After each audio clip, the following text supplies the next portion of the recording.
So welcome to today's workshop on resident family partner engagement, from tokenism to meaningful engagement. This workshop was given previously on November 18th at the Skipper Showcase with SHA and SHRF. So we're very happy to be able to record our presentation and share it with you online at the request of some participants and others who couldn't attend the session. Katie. We would like to begin by acknowledging the Indigenous peoples of all the lands that we are on today. While we meet today on a virtual platform, we would like to take a moment to acknowledge the importance of the lands which we each call home. We do this to affirm our status as treaty people, acknowledge the shared history of Indigenous and settler peoples, and begin the process of building healthy relationships between nations. So we'd like to thank our funders, SHRF and Skipper, for making our research a reality and for further supporting the work in long-term care. So this is the overview of the workshop today. What we're looking at is understand how patient partners can be integrated into research teams, understand how patient partners can be engaged in identifying priorities, selecting outcomes, interpreting data, and integrating knowledge into practice. We're going to look at understanding the steps that can be taken to maximize the role of relationships in patient-oriented research. And using the Skipper Portlet tool, we are hopefully going to help build capacity within your team by sharing our experiences. We're also going to look at and understand the complexity, which includes the costs and benefits of engaging in patient-oriented research.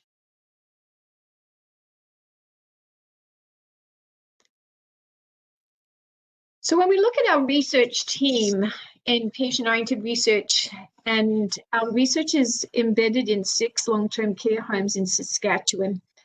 And from these long-term care homes, we have been looking at what happens when a resident becomes unwell and how they are cared for within the long-term care home or transferred to acute care. We're really interested in changing the way care unfolds in long-term care homes in Saskatchewan, and really want to look at that inclusivity and quality of life as being critical components. And they certainly have guided our discussion throughout the research. The focus of the research is to inform the development of a model of care that will support older adults to receive their care in the right place, at the right time, by the right person, and aligns their goals of care.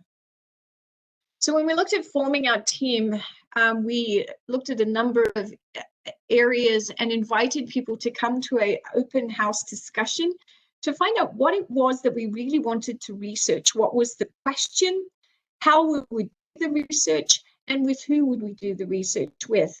Patient-oriented research approach was always foremost in our minds when forming the team and inviting people to join the team.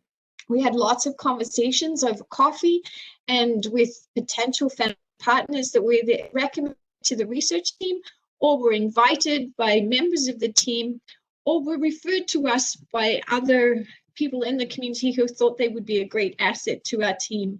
What we found over time is that continuing to build relationships is really critical to the success of our research team, and also to the success of making a difference in persons' lives living in long-term care in relation to their quality of life and to the care that they receive, and also the way they are cared with by their partners in long-term care. Next slide, Katie. This is our research team.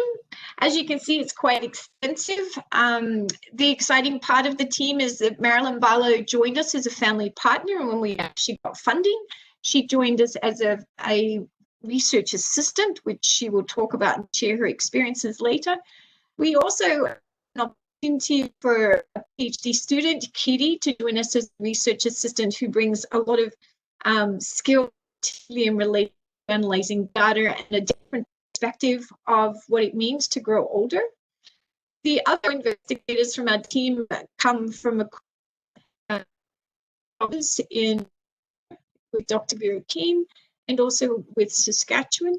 And we also have a number of family resident partners within our team who may be with us for a short time or a long time, really dependent on their personal lives and also their health and other activities that they're engaged with.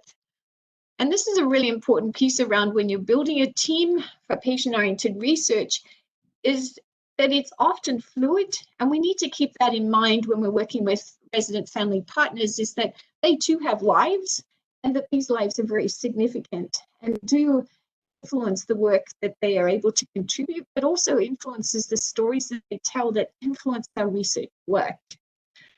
We very much focus on members of the team participating at a level that they are comfortable with. And we often talk about that when activities come up in the research. So if they're interested in collecting data, or if they're interested in looking at the data analysis, they may be interested in doing some advocacy work and connecting with the homes. So it's very dependent what the person who joins our team, the experiences they come with, the skills they come with, and also what they would like to share with the team. There's often an assumption within the teams of labeling people's roles. And within our team, except for the grant process, we try not to label people and their roles. We try to allow them to be as fluid as possible. So sometimes people may wear the hat of a knowledge user or a decision maker, a researcher, family partner, and sometimes those roles become interchangeable. We view the entire team as researchers. We all have skills and knowledge critical to the work we do.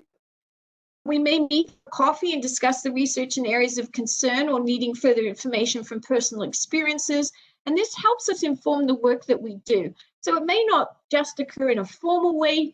We also may meet informally, one-on-one, or in small groups to share information and to grow our research.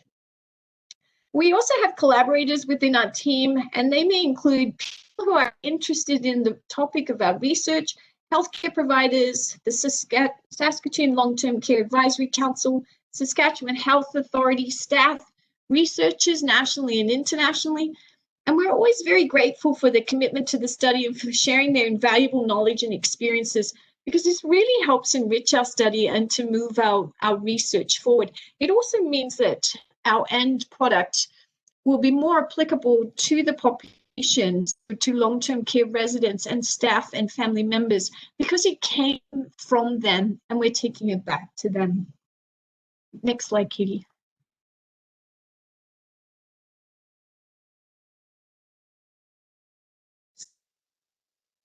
A sustainable patient-oriented research approach within our team, it's really important to pay attention to the level of engagement, and we use the Paulet team to go.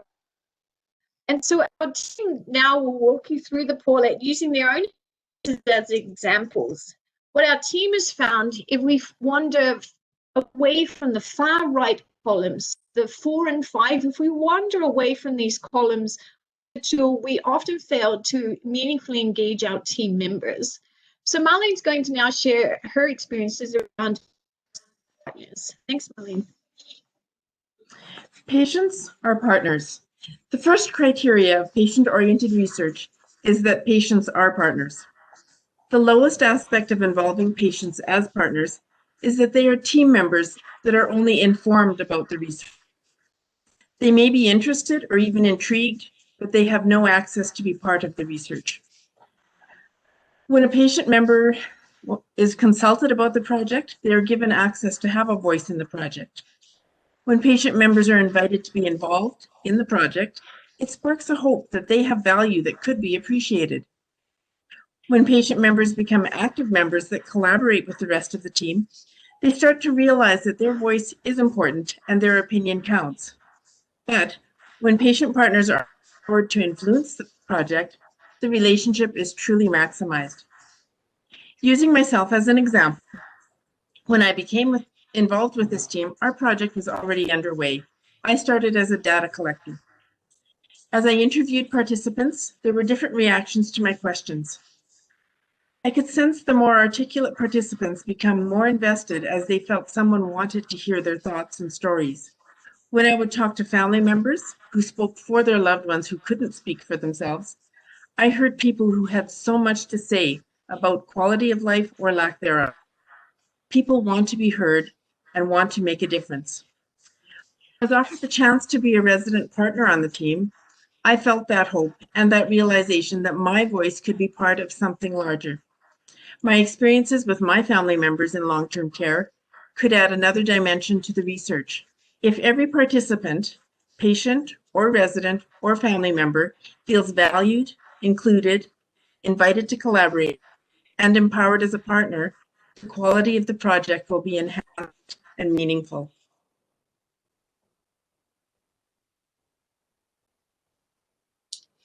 Resident and family partners were part of the research team from the outset and assisted in the development of the whole research plan. They helped identify the research priorities and established what the desired outcomes were for the project. Very early on, the patient and resident partners voiced their view that part of the research process needed to focus on the quality of life experienced by residents and their families in long-term care. This identification of what mattered most to the residents and their families influenced both the research priorities and the tools used to collect this type of data.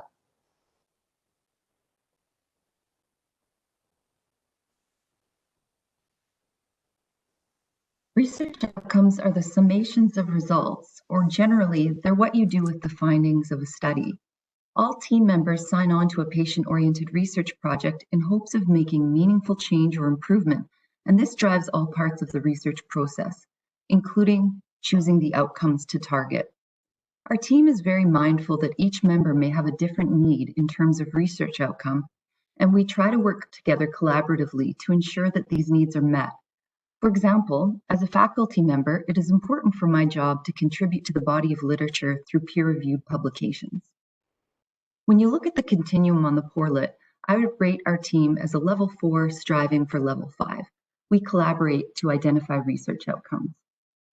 This starts in a general sense at the beginning when we gather to write the research proposal for funding, and it continues more specifically as our project moves forward through data collection and continually evolves.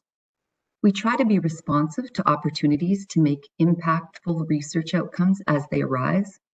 For example, this wasn't initially planned or forecasted as an outcome, but the opportunity knocked, and on June 25th of this year, Rosalind and Marilyn were invited to give a virtual presentation called Courageous Conversation on Ageism that was hosted by the Saskatchewan Commission for Human Rights. Staying open to unanticipated outcomes is an important part of patient-oriented research, and it can be really significant for the team. Also, our team aims to produce integrated outcomes. That is, we try to actively mobilize research findings to produce meaningful change immediately. One example was an improvement in a long-term care process that Marilyn discovered during an interview with a resident. This was communicated back to the home for immediate improvement rather than waiting until the research was finished and a final report or presentation or paper was written. Our team also values communication of our research outcomes outside of traditional research venues. We engage with communities and contribute reports and findings to community newsletters in rural areas and with agencies aligned with our research, such as the Saskatchewan Council on Aging. Some key strategies that we've found helpful for ensuring collaboration to identify research outcomes are to build and foster the trust relationships and work to shift the power in the research team. Have regular open communication about the outcomes that each member wants to be involved in and what the member wants to contribute. We schedule regular debriefings, either one-on-one or in smaller groups with our patient family advisors to help develop confidence and reduce the stress of speaking and presenting viewpoints at the table of the larger research team meeting. We acknowledge all contributions. We actively encourage respectful disagreement. This is really important. You don't want to create an echo chamber. We work through analysis or interpretation of our results together whenever possible. We try to stay open to different types of outcomes than anticipated at the outset, and we really work to celebrate the outcomes that we achieve. Each is the result of a lot of hard work and helps to motivate continued commitment to the research project. I'll now turn it over to Katie and Marilyn. When we talk about interdisciplinary or multidisciplinary teams, we often talk about having members from different academic program areas. And of course, this is important. Marilyn and I want to richen this conversation by including our own experiences. I'm a PhD student in psychology and a research assistant on Dr. Compton's team. I benefit immeasurably from being part of this research team. Patient-oriented research continually teaches me the skills I need to be a good relational researcher, such as how to navigate differing opinions and build consensus, or at least acceptance, among team members. In order to engage trainees on your patient-oriented research team, there are things that need to be considered. One of the big ones is time.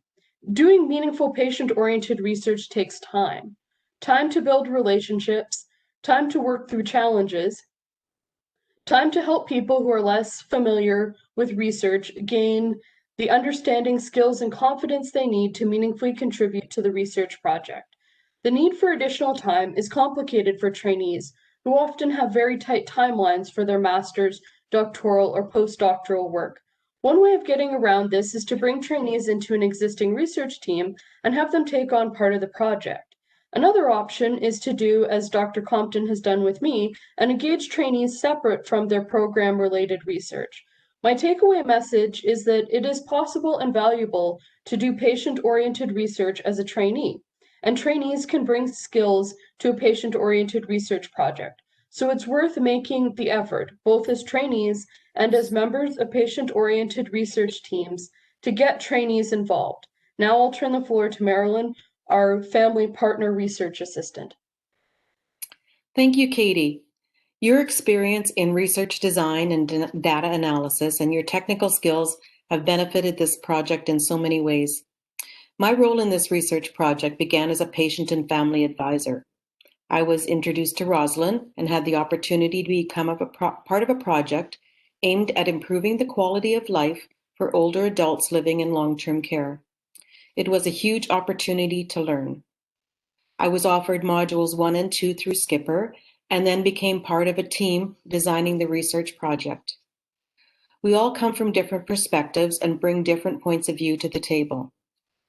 As we age, we want the very best for ourselves, as well as the older adults in our lives. I am part of the baby boomer generation that may overwhelm the long-term care system as we age. My mom is an independent senior living in her own home with support from her children. We never know what the future might bring. I was offered many opportunities to learn, and as the project moved forward each step, the patient and family advisors were part of the process. We felt valued and our opinions mattered. After receiving funding for the project, I was offered a position as a patient and family advisor, research assistant. Nobody knew what that entailed, but as the project progressed, the opportunities to learn continued. The resources available and the support needed to proceed were always there. I was part of the planning for the launch event and the creation of the poster we would use for recruitment of participants, as well as a presentation at a conference. Next was to engage and teach all of the team on the survey tool we would be using. Between ethics and privacy courses, we were busy. More than once, I left a meeting wondering why I had gotten myself into, but questions were answered and opportunities for learning were presented. As the project proceeded in the 6 long-term care homes, we are fortunate to be able to speak with so many residents and families while doing the quality of life survey tool. It was so important to get the perspectives of the residents. Their opinions really do matter, and they were happy that we were asking.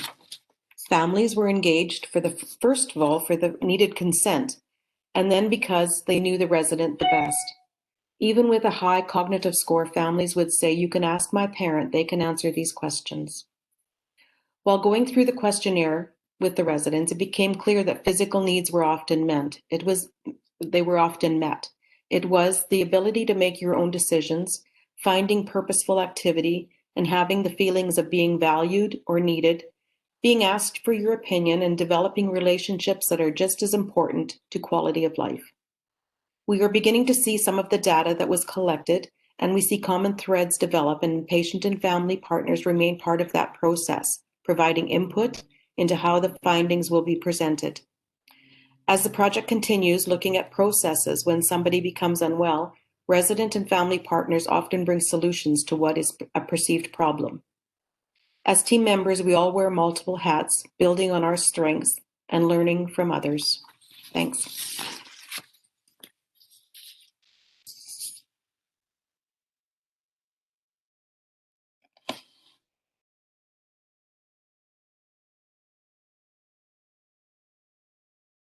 Rosalind, I think you're muted. Sorry about that. So knowledge translation activities are driven by the diverse perspectives of the team members, stakeholders, and advisory teams, and are inclusive of the older adult population and their needs.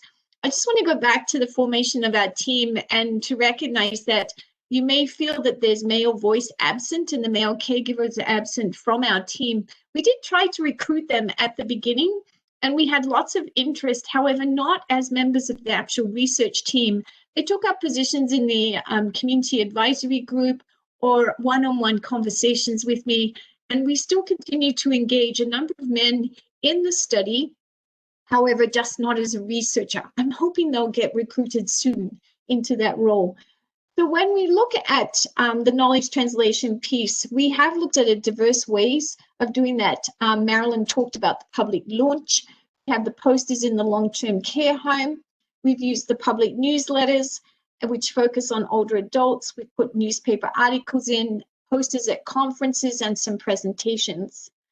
Throughout each step of the pilot, we are trying to integrate knowledge into practice through training, learning opportunities, conversations, engagement with researchers, family partners, family caregivers, and residents, staff, and stakeholders. Knowledge is always being shared and built upon. It doesn't only occur at the end of the study, and most often it's guided by the experience of the members of the team and those who we interact with. So, Katie? So to begin, let's talk a little bit about nurturing a safe space for vulnerability. I see allowing space for vulnerability as a critical component to our team. One of the first things I realized when I joined this team was that who we are as people, beyond being researchers, mattered. This team is a research team, but we're also a collective of people who bring our lived experiences and identities with us. Who we are beyond being researchers, it's worth noting our whole team are researchers, is valid. On our team, we have LGBTQ people, neurodiverse people, a wide range of ages and lived experiences, and team members are welcome to share whatever of themselves they want to. The vulnerabilities that we share within our team contribute to the research we do in meaningful ways, and by sharing who we are, we can play to our strengths and cover for each other's weaknesses. By way of an example, I understand quantitative research methods and bring that knowledge to the team. However, I cannot edit a manuscript for grammar, because grammar is definitely not my strong suit. The level of vulnerability is going to vary from person to person, and it will certainly vary from team to team, but allowing for it has undoubtedly contributed to our team's strength. And I think that strength is foregrounded in the relationships within our team. And sometimes we really need to set aside our research work and focus on the person. For example, when a mother of a team member experienced a fall and was taken to hospital, our team member felt she was being listened to and no one was attending to her mother or who she was before the fall when she was in acute care. The care was seen to be ageist, and unfortunately her mother quickly declined while awaiting surgery that was cancelled consecutively over several days. We had met that day to do some training on using the tools, but before we could even begin, we really needed to sit back and listen to the story that our team member needed to tell. By taking the time to actively listen to our team member and her story of experience, we were able to collectively provide next steps of action for her. That evening, a team member made the suggested phone calls, and her mother was in the operating room at 7:30 a.m. the next morning. The sharing of experiences empowers our team and builds deep and meaningful relationships that go beyond the research. However, these experiences inform the work we do and make our research and knowledge translation activities so much more meaningful for older adults, their caregivers, the staff caring in long-term care, and also for members of our research team. Building off of Rosalind's comments, One thing that has distinguished this team for me is the willingness to engage people's experiences beyond the research context. There are many examples of this, but the one that's mine to tell comes from March 2020. I found myself in a situation where I had to balance a differing set of competing priorities, as I ended up living with my parents for the first 6 months of the pandemic. When I first ended up at home, I was overwhelmed by the need to be a reasonable child to my parents, while also balancing university and the general upheaval that was going on in my world. Because our research team is so relational, I was comfortable with asking to step back from the work I was doing on this project for a couple of weeks to regain some balance, and it made that time much more manageable for me. Our research team is particularly relational, but any team involving diverse stakeholders, such as patient-oriented research teams are going to, can benefit from considering relationships. Let's talk a little bit about embracing uncertainty. From my standpoint as a trainee researcher, this is without a doubt the most significant challenge to me in working on a patient-oriented research team. The thing about patient-oriented research is that because of the diversity of stakeholders, where a research project starts and where it ends up are very likely to be two different things. We have several examples of this from our research project. Sometimes the need to modify your research project hits you over the head. It did that for us when a family member of a study participant reached out to us and said, "What about those of us whose family member died in long-term care during the study? Are you going to talk to us and hear our stories?" It was clear that we needed to include this element in our research project.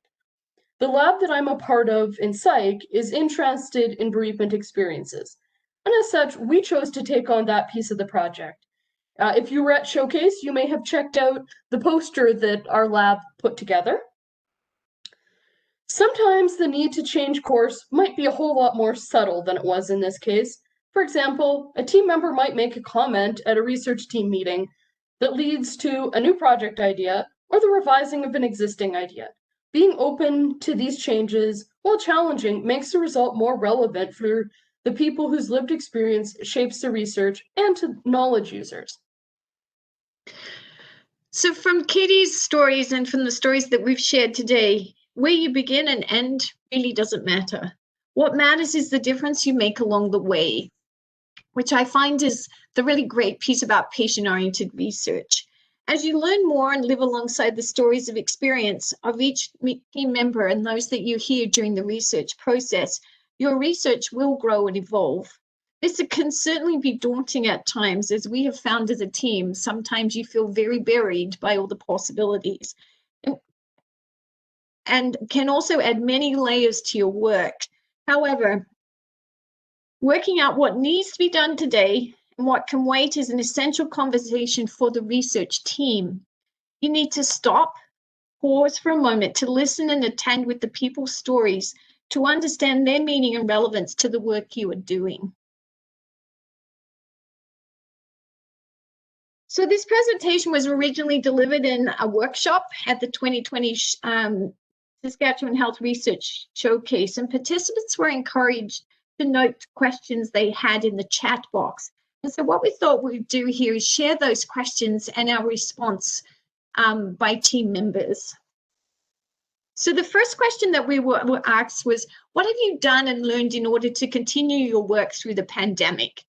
This has certainly been a challenge, as I'm sure most of you who are doing research have found it as a challenge.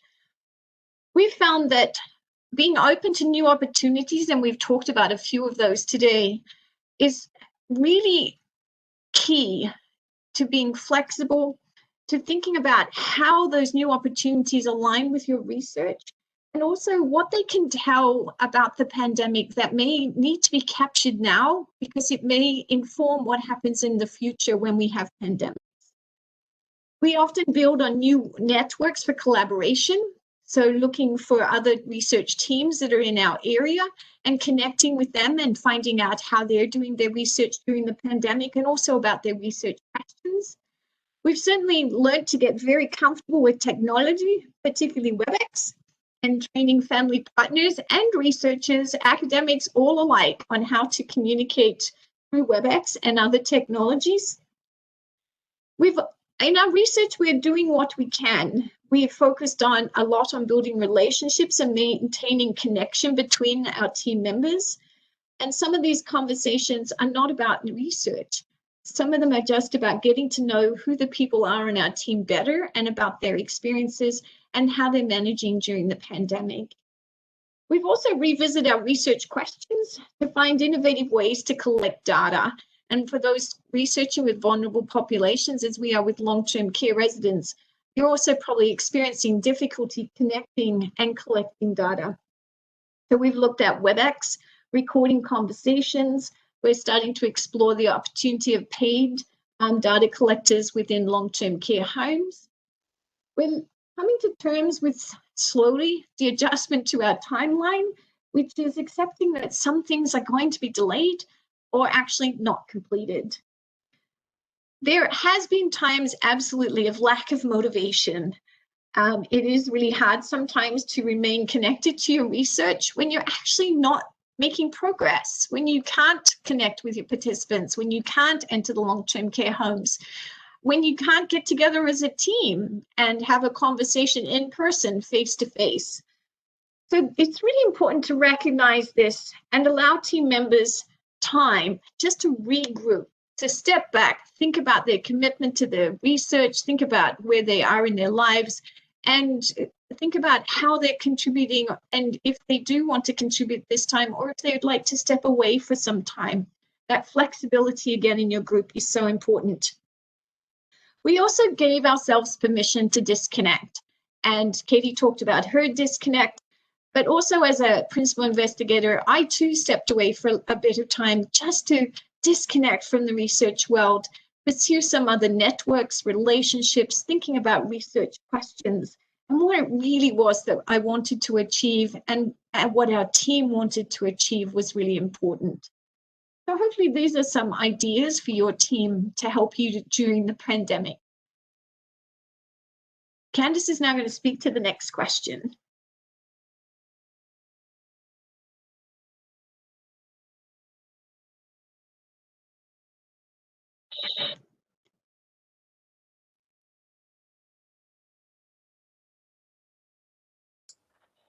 Oh, the darn mute.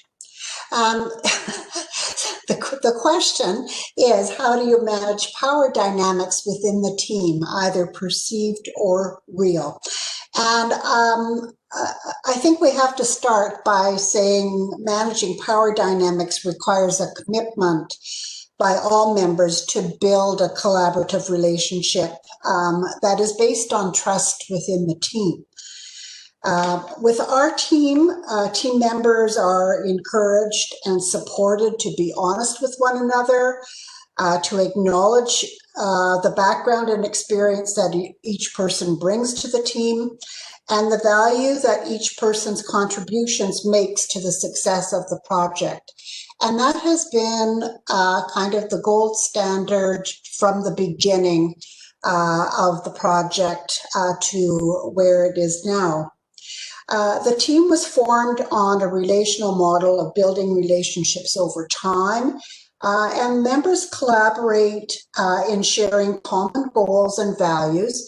And I really have to say that power dynamics really have been minimal within our team and have not negatively impacted the team relationships and really reflect the strong trust that is fostered within the team. So just in concluding, I think I would say that we really see ourselves as a team, and we work effectively to try to ensure good team functioning.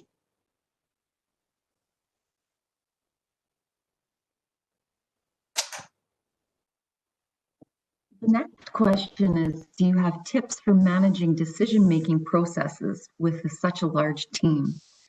And first off, I would say the best advice for any kind of team that's going to navigate decision-making is to be thoughtful about it and try to make a plan at the outset. So essentially decide how you're going to decide.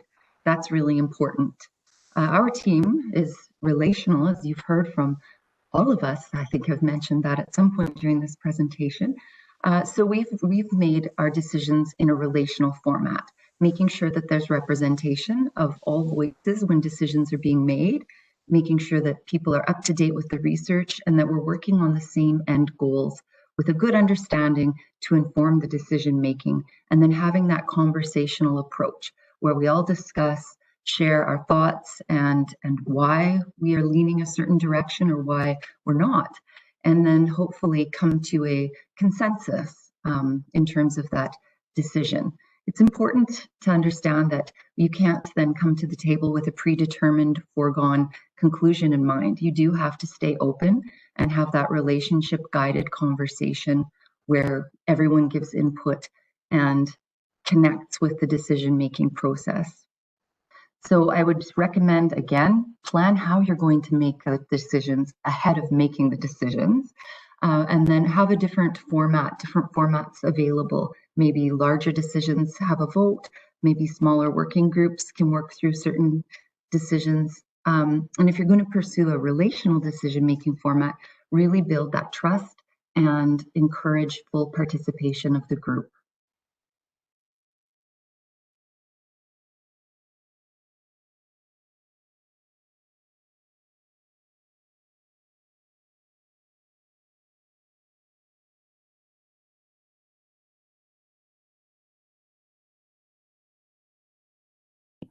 The next question is about respectful disagreement.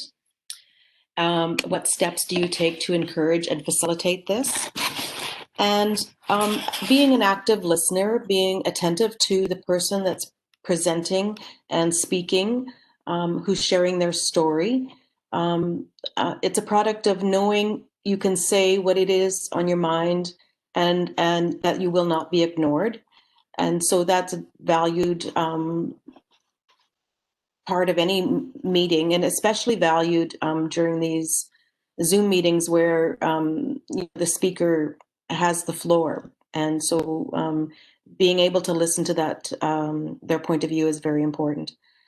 Valuing the team members for where they are in their life and in their research, and accepting what they have to offer. Every situation is a learning opportunity, and new knowledge comes from diverse perspectives. Always keep that in the back of your mind. Thanks. Our final question concerns this issue of time. I brought it up in relation to trainees, but I was asked if maybe we should consider it a little more broadly, because certainly, although trainees have specific timelines, so does everybody. So are there ways that we can deal with the fact that, in a sense, we have a system that isn't set up for research that takes an extended period of time, as patient-oriented research tends to do? So we started thinking about this, and one of the things that will help is to consider flexibility. So people can come and go from your research team, and that can be the case for pretty much anyone on the research team. You probably want to have a kind of core group of people who are fairly consistent, but you could certainly have people come and go as it works for them. They can be committed either for a short time or through the entire project. And you also just kind of have to accept the fact that the timeline is just, it's a guide. You try and stick to it, but when you don't beat yourself up over the fact that you didn't manage to stick to the timeline. And there's just sort of an acceptance that patient-oriented research is different from typical academic research. And so as a result, you just sort of have to recognize that that's part of what you've gotten yourself into, and that's okay. There's some great benefits to that. And recognizing that there's actually value in all these different forms of research. So maybe patient-oriented research and its extended timelines is not the best choice for you given what you're trying to know. And there's also opportunities for people to be involved at various levels. And sometimes that can help with time commitments, both sort of the longitudinal time commitment and the sort of intensive time commitment. we have an advisory team that consists of many people who are very, very dedicated to our research topic and the work we're doing, but they're unable to be active team members for a variety of reasons. So they act as an advisory team, and we engage them when we come across something that they would be particularly interested in, or they have particular experience with, and they feel that they're contributing to the research in a way that's valued and needed by the team, but they can do so without needing to make this crazy commitment that might seem overwhelming to them.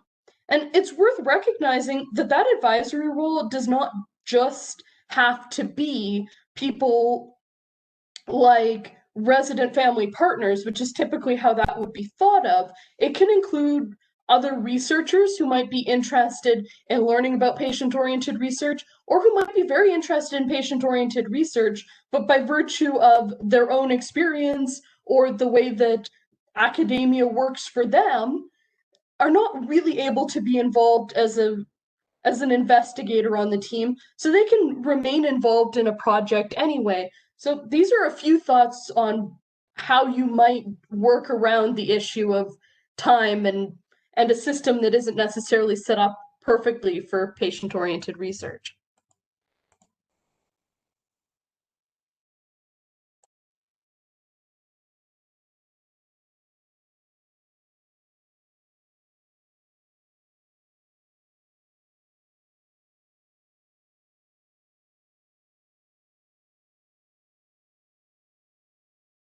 Certainly been an honor to be able to record this and to share our team's experience with you. And I'm very grateful for the team members who joined us today to share their experiences.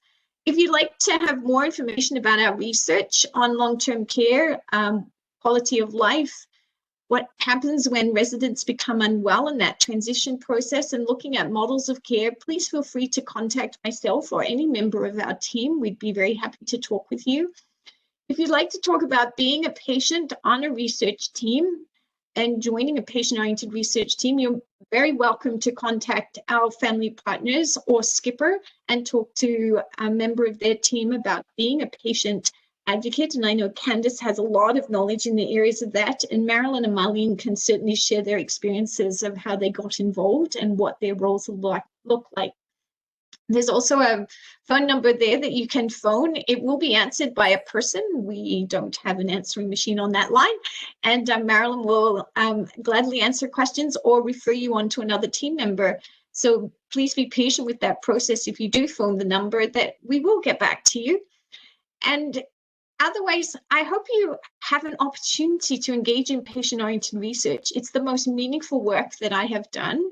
And I think all work should include patient-oriented research at whatever level you are engaged in research.